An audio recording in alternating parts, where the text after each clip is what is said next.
Cerca del pueblo Smish Brown, hay unas enormes, enigmáticas e inexplorables montañas, las cuales han servido como creadoras de diversas maldiciones y usinas de rumores, originadas y esparcidas por los pueblerinos, que no se atreven a penetrar tal misterio sembrador de miedo, por culpa de las numerosas historias oscuras y escalofriantes que albergan.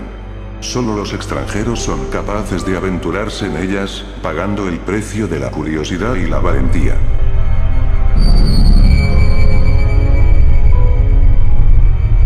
Un hombre vagaba perdido, en solitario, por los excepcionales y pintorescos paisajes de las montañas durante una exploración, para lograr observar la maravillosa y singular estructura que se hallaba allí. Pero en un lugar tan extraño e inusual, era muy fácil perderse y olvidarse en un instante del camino de regreso, sin tener forma de recordarse de dónde venía, o cuál era la trayectoria del camino que había dejado atrás. No le quedaba más remedio que seguir hacia adelante y conseguir su objetivo, para así, por lo menos, hacer que su viaje hubiese valido la pena y una vez ya en la cima ver cómo arreglárselas para regresar. Su finalidad era llegar hasta lo más alto de aquellas solitarias y hermosas montañas, algo que ningún ser humano pudiese presumir de haber hecho antes. Durante las noches, dicha soledad y singularidad las hacía poseer un aspecto macabro y aterrador. Dicho misterio, como lo es aquel lugar, era lo que más hacía que las personas les tuviesen miedo, y entre más intriga causase, mayor era la anhelación de aquel hombre por conquistar la cabalística montaña, despoblada de cualquier humano. Con los años, mediante la cultura popular de los pueblos y extranjeros, se fueron creando diversos mitos, especulaciones, rumores e historias sobre aquel desconocido y peculiar sitio. Se creía que todo aquel que llegase a siquiera pisar cerca de la cima, moriría, como producto de algún ataque al corazón, o quizás atrapados por alguna enredada planta, árboles o cualquier otra creación natural del lugar. Inclusive habían algunos supersticiosos que decían que era de mala suerte pisar dicha zona, pues podrían traer malas consecuencias para el pueblo, atrayendo pestes, o innumerables aflicciones para los allegados del causante de la desgracia, y un montón más de agüeros imaginados por el más supersticioso de los ignorantes. Esto como motivo de que los pocos hombres que se aventuraban a explorarlas o escalarlas, jamás se les volvía a ver, ninguno regresaba, ni siquiera el cuerpo se les volvía a conocer, solo quedaba el recuerdo de ellos, recuerdo, el cual se iba perdiendo con el pasar de los años. Había algunos que creían que esto era porque una bestia o ser inhumano les hacía las más perturbadoras y horripilantes de las cosas y torturas, que serían imposibles de pensar o recrear por las vagas y enormemente imaginativas mentes crédulas de los pueblerinos. Se crearon un sinfín de cuentos y cosas macabras sobre aquellas enormes y rocosas montañas. Sin embargo, nadie podía negar que en el día, en especial cuando el amanecer estaba a punto de salir, se podía contemplar un hermoso y excepcional paisaje como ningún otro, pero dicha belleza se perdía cuando la noche traía consigo a la luna. Pues eran las ocasiones en las que más tenebrosas se veía. Aunque esto no le importó a Robert Henryson. Él quería conocer aquel mítico secreto que yacía en lo alto de aquellas montañas, no le importaba qué pudiese haber o ocurrir allá.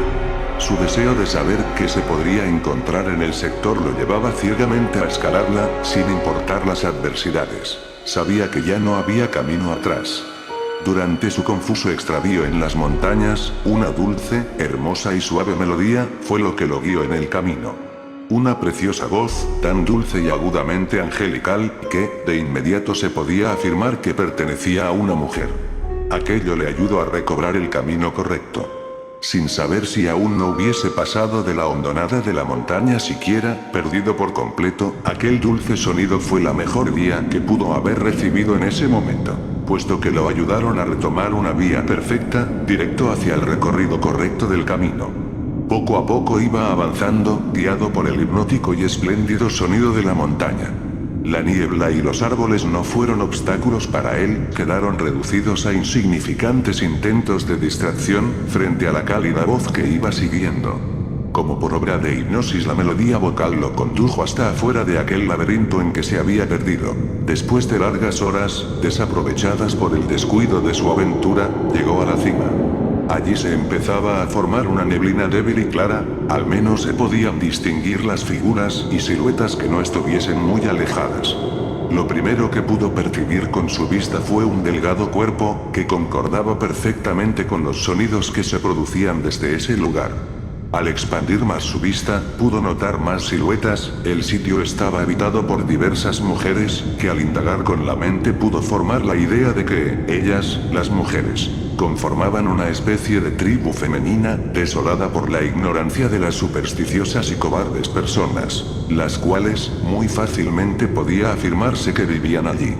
Ni una sola de ellas era fea, sin importar que la concepción de belleza ha de ser subjetiva, ningún ser humano podría negar el enorme atractivo que poseían esas mujeres, algunas de tez clara, otras negras o morenas, pero el color solo era un grano de arena más entre la extensa isla de cualidades exquisitas que tenían todas. El sexo masculino habría de sentirse denigrado y, reducido a bazofias horrendas y feas, por aquellas hermosas hembras bien estructuradas.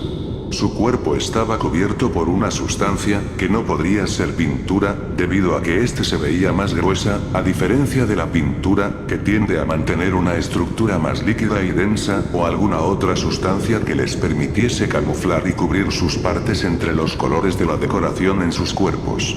Unas eran de ojos negros, otras de ojos cafés, unas pocas amarillo y demás de ojos grises, o incluso hasta plateado.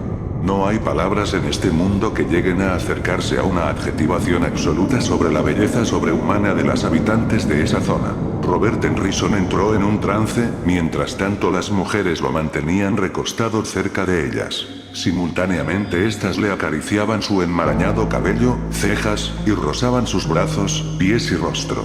Y él, sin poder pedir objeción, debido a que ya no tenía control sobre su mente, pero, de todos modos, no creo que se hubiese quejado o resistido aún así estuviese completamente estable. Las bellas damas no alejaban la vista de los ojos de Robert, al mismo tiempo que le sonreían, mirándolo fijamente a los ojos.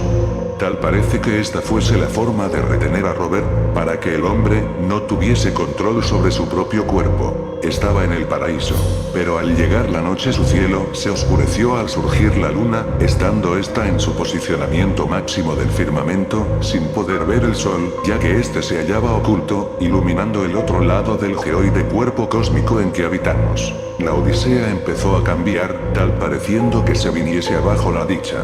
El cuerpo de las mujeres empezó a cambiar desproporcionada y monstruosamente, pasando por una súbita metamorfosis.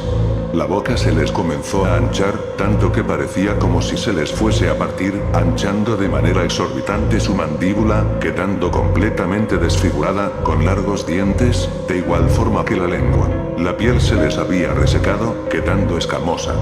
Esta vez las bellezas humanas eran una horripilante fealdad. Empezaron a devorarse el cuerpo de Robert, degollándolo por pedazos notorios, unas lo comían desde las extremidades, otras le arrancaban la piel y destrozaban todo su pecho, sin compasión o sentimiento humano alguno. Otras saboreaban sus intestinos, bañados de sangre, y las restantes se le posaban en su cráneo, estrujándolo.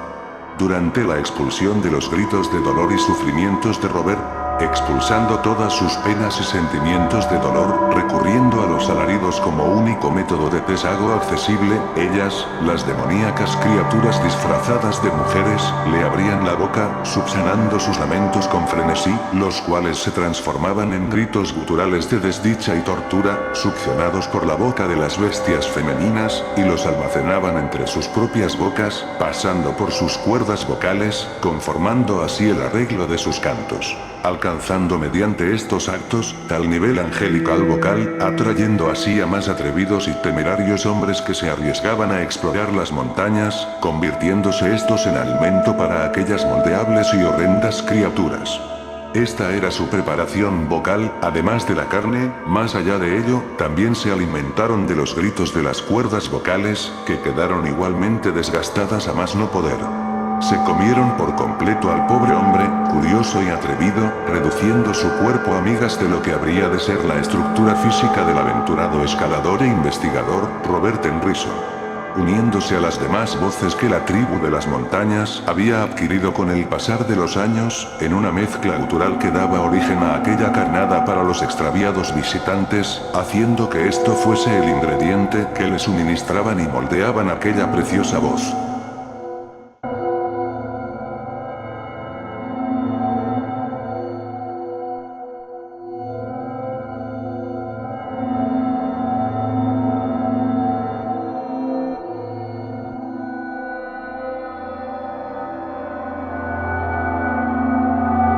Escrito y editado por